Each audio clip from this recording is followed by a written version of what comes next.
이 시간 하나님께서 주시는 말씀은 구약성경 여호수아 21장 1절부터 45절까지의 말씀입니다.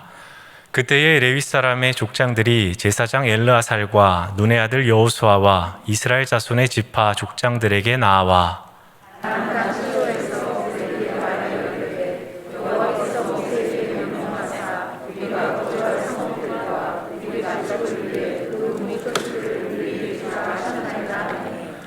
이스라엘 자손이 여호와의 명령을 따라 자기의 기업에서 이 성읍들과 그 목초지들을 레위 사람에게 주니라.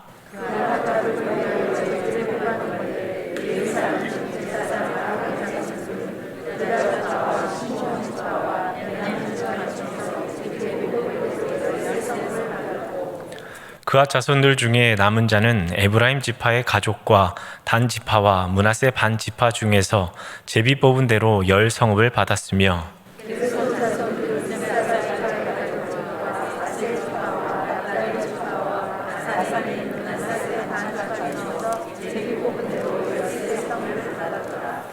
무라리 자손들은 그 가족대로 르우벤 지파와 갓 지파와 스불론 지파 중에서 12성읍을 받았더라.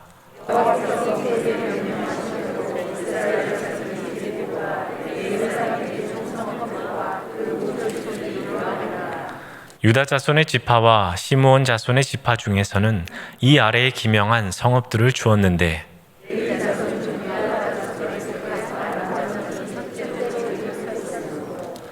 아낙의 아버지 아르바의 성읍 유다 산지 기럇 아르바 곧 헤브론과 그 주위의 목초지를 그들에게 주었고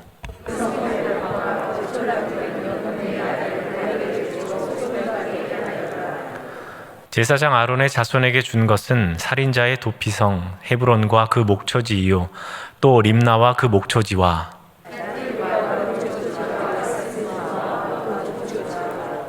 홀론과 그 목초지와 드빌과 그 목초지와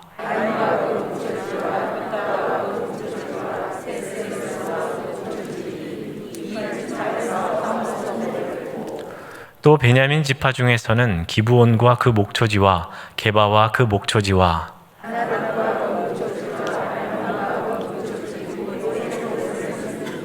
제사장 아론 자손의 성읍은 모두 13성읍과 그 목초지들이었더라.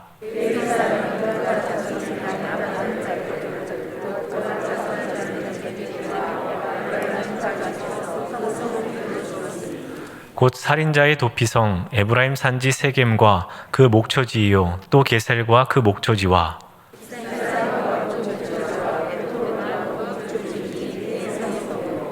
또 단 지파 중에서 준 것은 엘드게와 그 목초지와 기쁘돈과 그 목초지와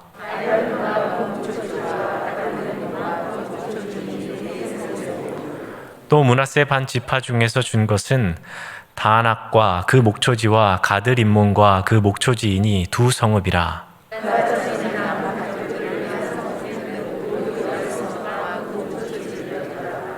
레위 가족의 게르손 자손에게는 므낫세 반 지파 중에서 살인자의 도피성 바산 골란과 그 목초지를 주었고 또 부에스드라와 그 목초지를 주었으니 2성읍이요.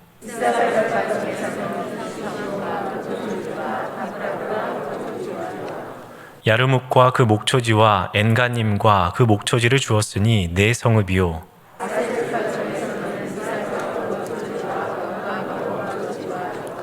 헬각과 그 목초지와 르홉과 그 목초지를 주었으니 4성읍이요.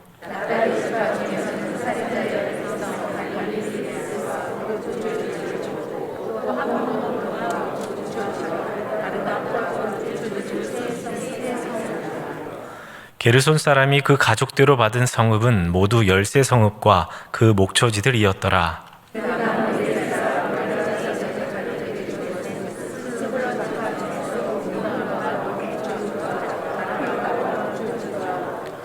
딥나와 그 목초지와 나할랄과 그 목초지이니 4성읍이요.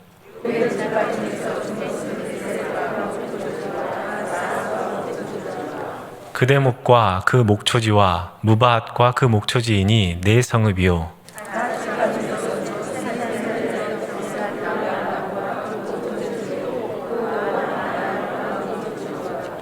헤스본과 그 목초지와 야셀과 그 목초지이니 모두 내 성읍이라.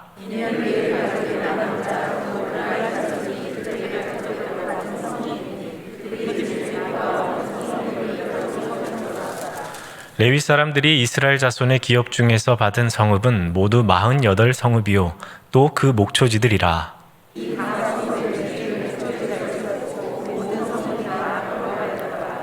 여호와께서 이스라엘의 조상들에게 맹세하사 주리라 하신 온 땅을 이와 같이 이스라엘에게 다 주셨으므로 그들이 그것을 차지하여 거기에 거주하였으니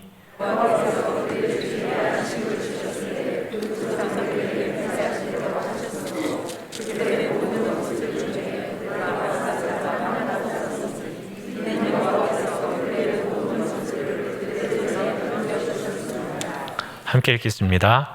여호와께서 이스라엘 족속에게 말씀하신 선한 말씀이 하나도 남음이 없이 다 응하였더라. 아멘. 오늘은 이제 21장 말씀을 통해서 우리 공동체를 빛나게 하는 사람들이라는 제목으로 함께 말씀을 살펴보도록 하겠습니다.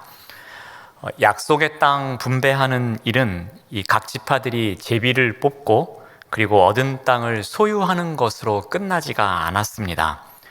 최종적으로 이 땅 분배가 끝나는 것은 이거는 이제 우리 땅이다 라고 확신을 가졌던 그 순간에 그 땅의 일부를 레위 지파 사람들에게 나누어져야 한다는 소식이 전해지고 그 일이 실행되는 것, 그것이 이 땅 분배의 마지막이 되는 것이었습니다. 이 레위 지파에게 땅이 분배되는 것은 처음은 이 레위기 25장에서 언급되고 있습니다. 그리고 민수기 35장에서 그 구체적인 지침을 다루고 있고요. 그리고 이 여호수아 21장에 와서 그 지침이 실행에 옮겨지는 것입니다.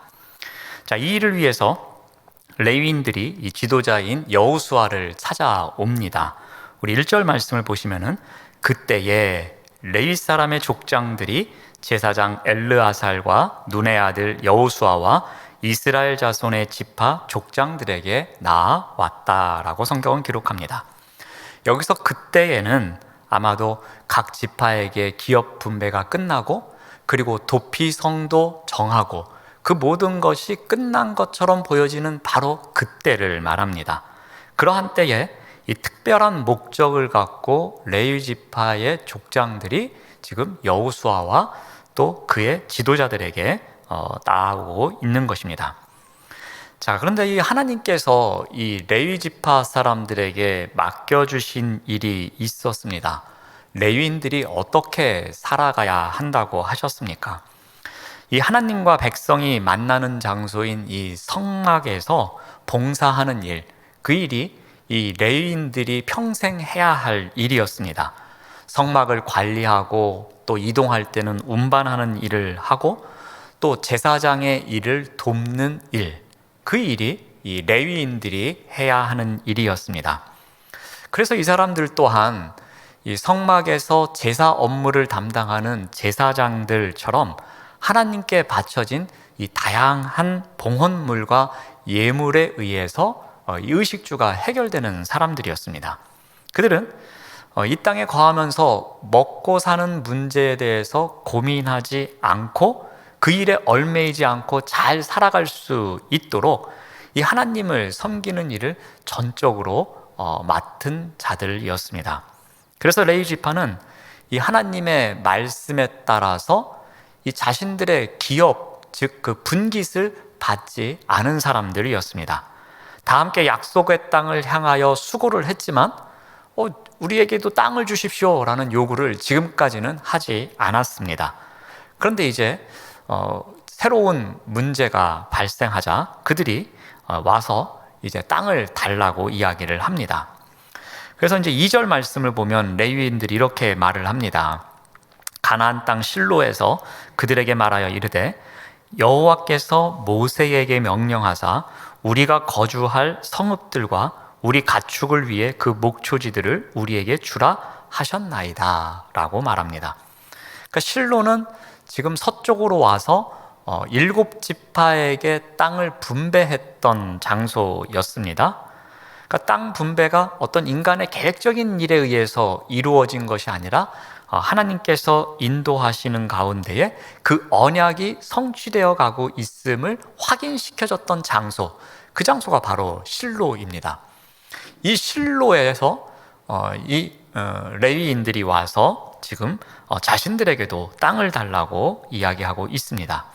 그 실로는 회막이 있는 장소였기에 어떻게 보면 종교적인 중심지였으며 정치적인 중심지 역할을 하고 있는 곳이었습니다. 자, 이 레위 지파의 족장들은 이와 같은 의미가 있는 실로에 와서 이 레위 지파를 향한 여호와의 약속의 말씀을 성취해 줄 것을 당부합니다. 그렇다고 이 사람들이 와서 이렇게 생떼를 쓴 것 같지는 않습니다. 다른 지파도 땅을 줬으니 우리에게도 주십시오라고 데모를 하거나 그러지는 않았던 것 같습니다. 단지 과거에 모세를 통해서 약속하셨던 그 땅, 그 지분을 우리에게도 주십시오라고 아주 겸손하게 요구한 것 같습니다. 자, 레위인에게 주어진 땅들은 어떠한 원칙에 의해서 분배되었는지 우리 민수기에서 한두 곳 정도만 우리 참고로 한번 찾아보도록 하겠습니다. 우리 민수기 35장 2절에서 3절 말씀을 봅니다. 이스라엘 자손에게 명령하여 그들이 받은 기업에서 레위인에게 거주할 성읍들을 주게 하라 그랬어요. 그러니까 자손들, 다른 지파들이 받는 땅에서 선택해서 레위인들에게 땅을 주라고 했습니다. 너희는 또 그 성읍들을 두르고 있는 초장을 레위인들에게 주어서 성읍은 그들의 거처가 되게 하고 초장은 그들의 재산인 가축과 짐승들을 둘 곳이 되게 할 것이라고 합니다. 그러니까 레위인들에게는 성읍도 주고 또 목초지도 줄 것을 이야기하셨습니다. 그런데 이 거주할 성읍들은 이 다른 지파들이 기업으로 받은 땅 가운데에서 줄 것을 말씀하십니다. 근데 차이는 좀 있습니다. 이 레위인들이 받은 땅은 이 단지 거주하는 곳이지 기업으로 받은 곳이 아닙니다. 그러니까 자신들의 소유는 되지 않는 것이었습니다. 소유의 개념은 아닌 땅이었습니다. 이러한 땅을 어떻게 분배받았냐면은 48개의 성읍을 받았고요. 그 중에 6개가 도피성으로 사용되었으며 42개의 성읍에서 거주하게 됩니다. 그 이야기가 민수기 35장 6절에서 7절 말씀에 나옵니다. 너희가 레위인에게 줄 성읍은 살인자들이 피하게 될 도피성으로 6성읍이요 그 외에 42성읍이라. 너희가 레위인에게 모두 48성읍을 주고 그 초장도 함께 주라라는 명령이 있었습니다. 자, 그런데 이러한 레위인의 성읍은 이 지파별로 제공이 되는데 그 원칙도 이러합니다. 우리 한 절만 더 보면 민수기 35장 8절입니다. 너희가 이스라엘 자손의 소유에서 레위인에게 너희가 성읍을 줄 때에 많이 받은 자에게서 많이 떼어주고 적게 받은 자에게는 적게 떼어줄 것이라. 각기 받은 기업을 따라서 그 성읍들을 레위인에게 줄지니라. 원칙은 크기에 따라서 나눠주는 것이었습니다. 그 제비 뽑아서 할당받았던 땅의 넓이에 따라서 몇 성읍을 줄 것인지를 정했던 것 같습니다. 그러니까 땅이 넓은 지파는 레위 성읍을 더 많이 할당해주고 그렇지 않은 지파는 적게 할당해 줬던 것 같습니다. 자, 땅 분배의 마지막이 이제 정말 되었습니다. 이것은 레위 지파의 땅을 제공하는 것으로서 이제 땅 분배가 마무리가 됩니다. 이 제비 뽑기로 차지한 각 지파의 성읍 중에서 이 필요한 영역을 내어놓는 이 새로운 분배가 오늘 본문에서 나오고 있는 것입니다. 그런데 이 작업에 이스라엘 지파들 중에 어느 지파도 우리는 땅을 내어놓을 수 없습니다 라고 반기를 드는 지파가 아무도 없었습니다. 이스라엘 모든 지파가 우리도 그러면 4성읍을 내놓든 6성읍을 내놓든 우리가 내놓을 수 있는 성읍을 내놓도록 하겠습니다 라면서 이 명령에 절대 순종하는 모습을 보게 됩니다. 아무리 자신들이 제비를 뽑아서 기업으로 얻고 또 전투를 통해서 빼앗은 땅일지라도 레위 지파를 위해서 헌신하는 일에 동참하는 모습을 보게 됩니다. 어찌 보면 이러한 모습을 통해서 공동체가 빛이 나고 있는 모습을 발견하게 됩니다. 자, 그렇다면 우리가 오늘 이제 살펴보고자 하는 것은 어떻게 이렇게 이스라엘 공동체가 한마음 한뜻이 되어서 함께 가는 의미에서 이렇게 빛이 나는 공동체의 모습을 가질 수 있었느냐는 것입니다. 어떻게 이렇게 반란을 일으키고 반기를 드는 사람이 아무도 없을 정도로 이러한 부분에 있어서 절대적으로 순종할 수 있었느냐는 것입니다. 한번 그 부분을 살펴보고자 합니다. 자, 먼저 이 불평 없이 이 여호와의 명령을 따르는 사람들이 있었습니다. 그러니까 여호와의 명령이 우선인 사람들, 그런 사람들이 있었기에 이 공동체는 빛이 날 수 있었던 것입니다. 우리 3절 말씀을 봅니다. 이스라엘 자손이 여호와의 명령을 따라 자기의 기업에서 이 성읍들과 그 목초지들을 레위 사람에게 주었다고 성경은 기록합니다.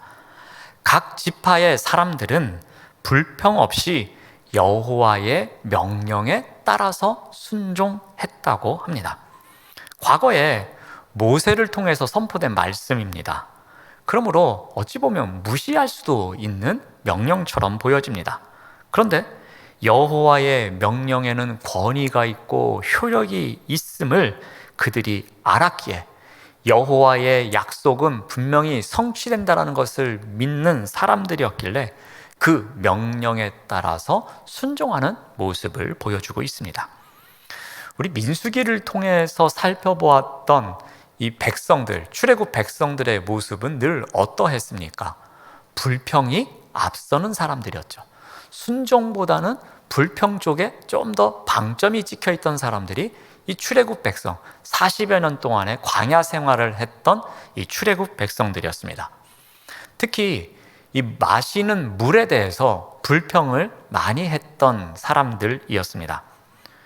어떤 목사님께서 이 성지순례를 다녀오시기 전까지는 이 이스라엘 백성들이 물이 없다고 불평하는 것을 이해할 수가 없었다고 합니다.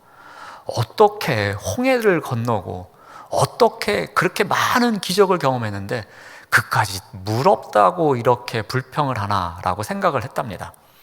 성지순례를 다녀오시면서 광야 체험을 한 이후로는 정말 물 때문에 불평을 했을 거라고 그렇게 생각을 하셨다고 말을 합니다. 불평할 수밖에 없는 조건이라는 겁니다. 정말 살기 힘든 광야이고요, 그 광야에는 그늘이 없어서 쉴 곳이 없었고 그 물 한 모금이 없으면 몇 시간을 버틸 수 없는 정말 살기에는 힘든 곳이 광야라는 것을 알고 난 다음에는 이 민수기에 나오는 백성들이 물 때문에 불평하는 것은 당연하다고 생각했다는 이야기를 들은 적이 있습니다. 이 민수기가 시내산에부터 시작해서 이 가나안 땅에 들어가기 직전까지의 대략 40여 년의 시간을 다루는 책입니다.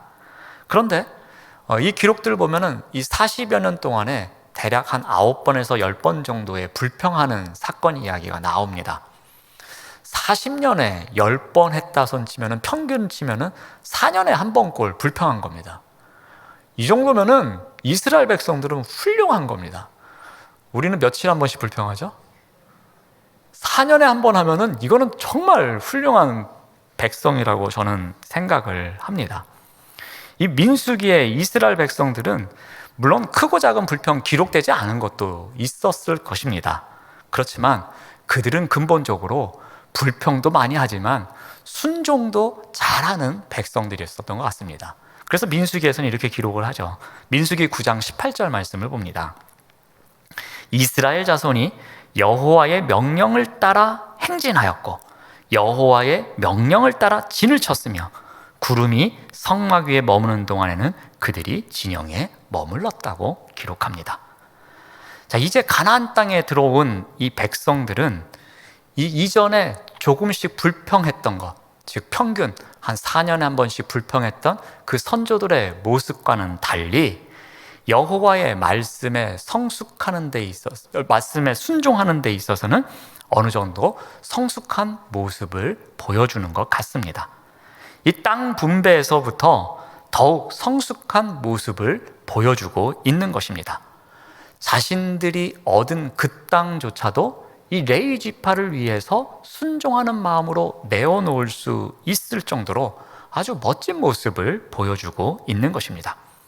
이스라엘 12지파는 정당하게 받은 소유가 그들이 얻은 땅이었습니다. 자신들만을 위해서 사용할 수 있는 땅이었습니다. 하지만 여호와의 명령에 따라서 그 일부를 레위 지파에게 내어줍니다. 내 지파의 소유라고 해서 자신들의 마음대로 하는 것이 아니었습니다. 자신의 소유였지만 하나님의 말씀에 따라서 그것을 겸손하게 내어놓을 줄 아는 사람들, 이 사람들이 바로 공동체를 빛나게 하는 사람들이었습니다. 즉, 말씀에 따라서 순종할 줄 아는 사람들, 불평보다도 말씀에 따라서 순종할 줄 아는 사람들, 이런 사람들이 함께 가며 공동체를 빛나게 할 수 있다는 것입니다.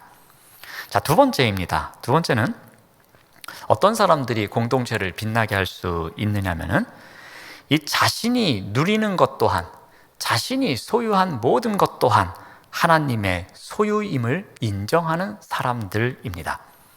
우리 여호수아 21장 9절 말씀을 봅니다. 유다 자손의 지파와 시므온 자손의 지파 중에서는 이 아래에 기명한 성읍들을 주었는데, 자, 이제 유다 지파와 시므온 지파가 먼저 자신들의 땅의 일부를 내어주는 이제 제비뽑기를 합니다. 자, 그래서 어떠한 결과가 생기냐면은 우리 여호수아 21장 10절에서 12절 말씀을 봅니다. 레위 자손 중 그핫 가족들에 속한 아론 자손이 첫째로 제비 뽑습니다. 아낙의 아버지 아르바의 성읍 유다 산지 기럇 아르바 곧 헤브론과 그 주위에 목초지를 그들에게 줍니다. 그리고 그 성읍의 밭과 그 촌락들은 여분네의 아들 갈렙에게 주어 소유가 되게 하였더라라고 합니다. 제가 많은 구절 중에서 이 부분을 대표로 뽑은 이유가 있습니다. 여기 아주 익숙한 지명이 나옵니다. 어디가 나오죠? 헤브론이 나옵니다. 여러분, 헤브론이 어떤 땅입니까? 갈렙이 처음으로 땅을 달라고 요구했던 곳입니다. 요단강을 건너와서 서편 땅을 분배할 때에 여호수아가 갈렙에게 땅을 주면서 땅 분배를 시작했던 적이 있었습니다. 그때 갈렙이 달라고 요구했던 땅이 헤브론이었습니다. 우리 복습하는 의미에서 여호수아 14장 12절 말씀을 한번 읽어보겠습니다. 그날에 여호와께서 말씀하신 이 산지를 지금 내게 주십시오 라고 갈렙이 여호수아에게 요구했습니다. 그때에 어떠한 일이 생겼습니까? 14장 13절 말씀을 봅니다. 여호수아가 여분네의 아들 갈렙을 위하여 축복하고 헤브론을 그에게 주어 기업을 삼게 합니다. 자, 갈렙은 이 헤브론 땅을 요구했는데 헤브론 땅은 정복하기에 결코 쉬운 땅이 아니었습니다. 그곳에는 아낙 자손들이 있었습니다. 그래서 이 땅을 정복하는 일은 아주 거칠고 험한 일이었습니다.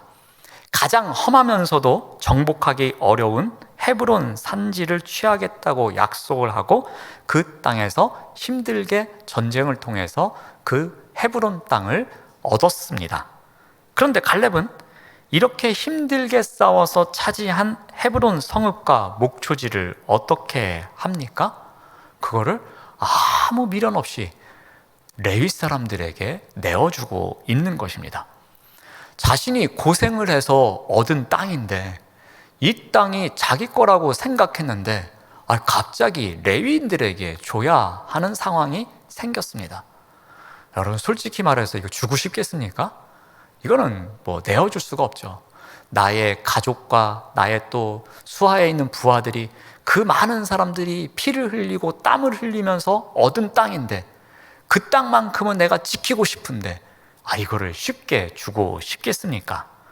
힘들게 얻은 것이기에 이거는 내 것이라는 강한 집착이 있었을 텐데 이것을 내어줬던 것입니다. 이것은 하나님의 것임을 인정했기 때문에 그 레위 자손들에게 아무 욕심 없이 내어줄 수 있었던 것입니다. 2주 전에 제가 주일날 설교했던 내용 중에 나오는 것이었지만 이스라엘 백성들에게는 이 자비로운 추수법이 있었다고 제가 말씀을 드렸습니다. 그래서 객과 고아와 과부들을 위해서 추수할 때에 그들을 위해서 남겨두는 것이 있었습니다. 그 중에 우리 한 몇 절만 다시 한번 복습을 해보면 신명기 24장 19절에는 밭에서 곡식을 벨 때에 그리고 그것을 곡식단을 남겨두고 왔을 때에 다시 그것을 가지러 가지 말라고 했습니다. 그 실수로 남겨놓은 곡식단도 누군가를 위해서 남겨둘 수 있는 마음이 있어야 한다고 그 추수법을 가르쳐 줬습니다. 또 레위기 19장 9절에서는 밭 모퉁이까지 아예 처음부터 놔두고 추수를 하지 말라는 내용도 있었습니다. 그 곡식밭에 밭 모퉁이, 그곳도 내가 땀을 흘리며 그곳에도 물을 주며 그 곡식이 잘 자라도록 정성을 다했던 땅입니다. 그런데 그 땅을 일부를 누군가를 위해서 그대로 놔두라는 명령에 따라서 그들이 순종했던 것입니다. 또 포도원도 어떻게 했습니까? 24장 21절 말씀을 보면은 포도원에 포도를 딴 후에 그 남은 것을 다시 따지 말고 남겨두라는 명령이 있었습니다. 즉, 한번 지나간 다음에 뒤에 있는 것은 하나님의 것이니, 그래서 하나님께서 누군가에게 주시는 것이니 그거는 뒤돌아보지 말고 남겨두라는 명령이 있었습니다. 이렇게 힘들게 농사 지은 것이 내 것이라고 생각하면 이 추수법에 따라서 할 수가 없는 것입니다. 내가 땀 흘리고 내가 노력해서 내가 이 추수 때까지 정성껏 길러온 것, 그러면 내가 포도 한 송이라도 더 따야지. 어떻게 이것을 남겨둘 수 있어? 곡식단 하나 남겨두는 거, 이건 말도 안 돼. 내가 그 이삭 죽기까지도 다 해야지라는 마음을 갖게 된다는 것입니다. 그런데 이들은 그런 생각을 하지 않았습니다. 이것은 다 하나님의 것이라고 인정을 한 것입니다. 내가 하나님께서 나에게 이렇게 좋은 환경을 열어주시고 때로는 이른 비와 늦은 비로 함께 해주시고 그리고 좋은 날씨를 허락해 주시는 가운데 내가 이렇게 풍년을 맞이하여서 좋은 열매와 그리고 곡식을 추수할 수 있었기에 이것은 모두가 하나님께서 주신 것입니다 라는 믿음의 고백이 있었다는 것입니다. 모든 것이 하나님의 것임을 인정할 수 있었기에 그것을 타인과 나눌 수 있었던 것입니다. 약속의 땅을 분배받았던 이스라엘 백성들도 똑같은 생각이었습니다. 그 가운데 일부를 레위인들에게 나누는 일에 순종하는 백성들은 이 모든 땅이 내 것이 아니라 하나님의 소유임을 인정하는 믿음이 우선이었다는 것입니다. 그 인정에서 순종이 시작된 것이고요. 그 순종을 통해서 공동체가 더욱 빛이 날 수 있었던 것입니다. 그 순종을 통해서 공동체 사람들과 함께 갈 수 있었던 것입니다. 마지막으로는 우리 레위인들의 모습에서 한 가지 찾아보고자 합니다. 레위인은 성직자였습니다. 그런데 이 아론의 아들들과는 다른 직분이었습니다. 그들은 제사장이었지만 이들은 제사장을 돕는 사람들이었습니다. 그들은 모두 이 거룩한 성소를 지키는 일과 또 제사장들을 돕는 일을 위해서 부름을 받은 자들입니다. 그들은 분명 이 레위 지파의 후손이지만 12지파의 하나로 계산되지는 않았습니다. 그들은 레위인의 성읍으로 제공받은 곳에서 살지만 조금 전에도 이야기했듯이 소유의 개념은 아니었습니다. 하나님의 거룩함을 지키는 파수꾼의 역할을 하고 있었습니다. 동시에 이스라엘 백성들에게 하나님의 임재를 알리는 전령사의 역할도 하고 있었습니다. 그런 역할을 하는 사람들이 이 레위인들이었습니다. 하나님이 이러한 레위 지파의 성읍을 각 지파의 땅으로 흩으셨습니다. 어느 한 곳에 넓은 땅을 주고 이 레위인들이 다 모여서 살지 않고 각 지파의 땅 여러 성읍으로 흩어져서 살게 하셨습니다. 그 내용이 이제 우리가 오늘 읽은 본문에 나옵니다. 그래서 어느 지파가 네 성읍, 또 어느 지파가 뭐 3성읍, 어느 지파가 6성읍, 그래서 그곳으로 이렇게 다 흩어져서 살게 하셨습니다. 왜 그렇게 살게 하셨을까라는 겁니다. 그들이 이스라엘의 12지파 속에 섞여 사는 것은 하나님이 그 모든 지파에 골고루 임재하고 계심을 상징하는 의미이기도 했습니다. 레위인들은 이 각각 지파가 속해 있는 세상 속에 흩어 살면서 세상 사람들에게 하나님의 거룩하심을 드러내는 도구 역할을 했던 것입니다. 하나님은 이스라엘 백성의 신앙을 책임지고 있는 그들이 각자 흩어져서 그 백성들의 삶의 자리로 깊이 더 들어가기를 원했던 것입니다. 그곳에서 하나님을 섬기는 방법을 가르쳐주고 하나님이 어떠한 분인지를 계속해서 가르치는 역할을 감당하기를 원했던 것입니다. 이스라엘 백성이 가나안 땅에 정착하면서 살아갈 때에 현실적인 삶에 매이면서 그곳에서 가나안 땅의 이방신을 섬긴다든지 그곳에서 그들이 지키지 말아야 할 것을 행한다든지 그러한 죄악된 삶, 즉 하나님을 멀리 떠나는 삶을 살지 않도록, 하나님을 망각하지 않도록, 하나님께 계속해서 예배드리는 삶을 살아갈 수 있도록 이 레위인들을 통해서 계속해서 가르치기를 원하셨던 것입니다. 온 이스라엘이 어디에 있든지 하나님만을 섬기고 하나님 중심으로 살아갈 수 있도록 그 역할을 이 레위 사람들이 감당하기를 원했던 것이었습니다. 그래서 각 지파의 땅에 뿔뿔이 흩으셨던 것입니다. 그래서 이 레위 사람들은 소유가 없었습니다. 흩어지다 보니까 레위 사람들은 모여 사는 한 지파처럼 강력한 힘을 갖고 있지도 않았습니다. 그리고 흩어져 살다 보니까 그들 나름대로의 특성도 잃어버릴 수밖에 없었습니다. 하지만 흩어져 있었지만 그들은 흩어진 곳에서 하나님 나라의 보석과 같은 역할을 했다는 것입니다. 그 흩어진 장소에서 그 지파의 그 성읍에 있는 사람들이 하나님을 잊지 않고 살아갈 수 있도록, 하나님 앞에서 겸손한 예배자가 될 수 있도록 그 성읍을 지키는, 그 성읍에서 빛나는 보석과 같은 존재였다는 것입니다. 그곳에서 하나님을 예배하는 일을 감당합니다. 그곳에서 그 이스라엘 백성 공동체를 하나로 묶는 역할을 합니다. 그곳에서 말씀을 가르치는 일을 합니다. 그곳에서 성전 봉사하는 일을 합니다.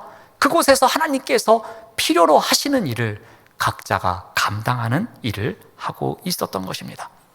그들은 재력도 없었습니다. 그들은 권력도 없었습니다. 그들은 소유하고 있는 것이 아무것도 없었습니다. 그렇지만 마치 흩어진 보석처럼 그 흩어진 곳에서 반짝반짝 빛나는 역할을 하고 있었다는 것입니다. 이렇게 흩어졌지만 그 흩어진 자리에서 각자의 역할을 통해서 그 공동체를 빛나게 하는 사람들이 있었던 것입니다. 바로 이와 같은 사람들이 함께 갈 때에 그 공동체가 빛이 날 수 있는 것입니다. 이런 사람들을 향하여서 이렇게 공동체 안에서 빛이 나는 역할을 하는 사람들을 위해서 약속의 말씀을 주십니다. 우리 여호수아 21장 43절 말씀을 봅니다. 여호와께서 이스라엘의 조상들에게 맹세하사 주리라 하신 온 땅을 이와 같이 이스라엘에게 다 주셨다. 또 44절 말씀을 봅니다. 여호와께서 그들의 주위에 안식을 주셨을 때 그 조상들에게 맹세하신 대로 하셨다라고 합니다. 맹세하리라 주신 땅을 그 빛이 나고 있는 공동체에 주셨다고 합니다. 또 그 조상들에게 맹세하신 그대로 그 약속을 다 이루셨다고 합니다. 아무리 오래된 약속일지라도 40여 년이 지난 약속일지라도 오랜 시간이 지난 약속일지라도 모든 것이 변한다 할지라도 하나님의 약속은 변하지 않는다는 것을 가르쳐주고 있습니다. 하나님의 약속을 변함없이 이루고 계심을, 그것을 통해서 공동체를 빛내는 사람들을 더 축복해 주고 계심을 이야기하고 있습니다. 그래서 이 여호수아 21장을 마무리하면서 45절에 다시 한번 강조합니다. 여호와께서 이스라엘 족속에게 말씀하신 선한 말씀이 하나도 남음이 없이 다 응하였더라 라고 기록합니다. 약속의 땅에서 약속이 된 것이 하나도 남김없이 다 응답되었음을 강조하면서 땅 분배의 이야기를 마무리하고 있습니다. 어떤 사람들이 공동체 안에서 함께 가며 공동체를 빛나게 할 수 있겠습니까? 오늘 말씀을 통해서 다시 한번 정리해 봅니다. 첫 번째로 여호와의 명령에 따르는 사람들이 공동체를 빛나게 하는 사람들입니다. 우리가 부르는 찬양의 가사처럼 주님 말씀하시면 내가 나아가겠습니다. 주님께서 멈추시면, 주님 뜻이 아니면 제가 멈추겠습니다. 나의 가고 서는 것 다 주님의 뜻입니다. 그러니 주님 저를 이끌어 주십시오라는 그 믿음으로 그 말씀, 여호와의 명령에 우선 순종하며 살겠습니다라는 믿음을 갖고 사는 사람들, 그러한 사람들이 바로 공동체를 빛나게 한다는 것입니다. 또한 모든 것이 하나님의 소유임을 인정하는 사람들이 공동체를 빛나게 합니다. 아무리 나의 노력으로 일군 것일지라도, 아무리 나의 뛰어난 지혜로 얻은 것일지라도 이 모든 것이 하나님의 소유임을 인정하는 사람들, 그 사람들을 통해서 이 공동체는 더욱 빛이 난다는 것입니다.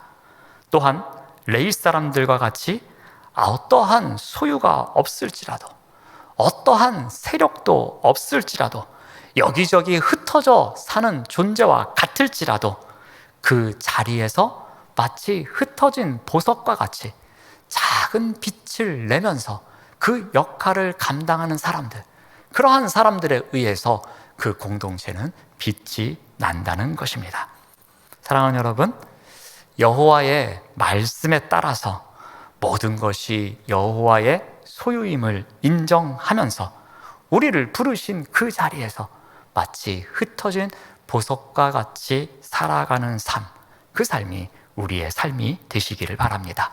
이러한 삶을 통해서 우리 교회를 더욱 빛나게 하고 한국교회를 더욱 빛나게 하시는 우리 모두가 되시기를 바랍니다. 기도하겠습니다. 하나님 감사합니다.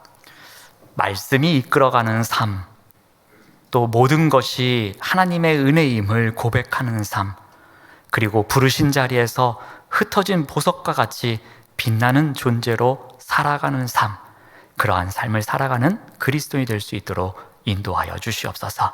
예수님의 이름으로 기도드립니다. 아멘.